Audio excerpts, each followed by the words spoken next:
I kao što je došlo u hadisu Allahovog poslanika alejhi salatu vesselam, u kome kaže kada je Allah dželle šanuhu stvorio stvorenja, napisao je u knjizi koja se nalazi iznad arša, u kojoj piše inna rahmeti galebet gadabi. Uistinu je moja milost pobijedila moju srdžbu. Šejhul Islam ibn Tejmi rahimahullahu ta'ala kaže da su najpreči ljudi Allahove subhanahu wa ta'ala milosti oni koji vjeruju u njega i koji ispoljavaju la ilaha illallah Muhammedur Rasulullah kako na svojim jezicima, tako i u svojim životima. A oni koji vjeruju u njega subhanahu wa ta'ala najviše će se nadati njegovoj milosti i na dunjaluku, a pogotovo na ahiretu kada budu proživljeni na sudnjemu danu. Allahova milost su vrata koja se nikada ne zatvaraju. Otvorena su čak i za one koji nikada u svome životu nisu učinili niti jedno dobro. Neka se vrate Allahu dželle šanuhu, neka se njemu pokaju i neka ne gube nadu u Allahovu dželle šanuhu milost.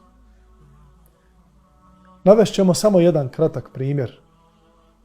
I Allahov poslanik sallallahu alejhi ve selleme spominje čovjeka koji je ubio 100 ljudi. I dalje nije izgubio nadu Allahovu dželle šanuhu milost.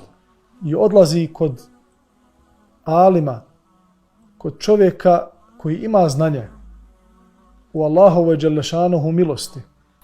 Zna da je Allah dželle šanuhu ar-Rahman, zna da je Allah dželle šanuhu ar-Rahim, milostivi, samilosni. Pa mu savjetuje da napusti grad u kome se nalazi, u kojem žive loši ljudi i da preseli u grad gdje žive ljudi koji vjeruju Allaha dželle šanuhu i u sudnji dan. Na tom putu odlaska preselio je. Zatim su sišli sa nebesa meleci i nagrade, a i meleci kazne. I jedni i drugi da mu uzmu dušu. Pa su se prepirali i kažu meleci milosti, rahmeta. On je krenuo da bude dobar čovjek i napustio je loša djela. Ušao je na vrata milosti.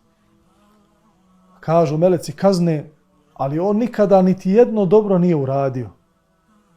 Nije ni jedno dobro djelo do sada uradio i zbog toga smo mi preči da mu uzmemo dušu. Pa su onda se obratili uzvišenom Allahu dželle šanuhu i Allah dželle šanuhu je naredio melecima milosti da mu uzmu dušu zbog njegove čiste namjere da uđe na vrata milosti, da se pokaje i da okrene novu strancu svoga života. Nikada nemojmo gubiti nadu u Allahu dželle šanuhu milost.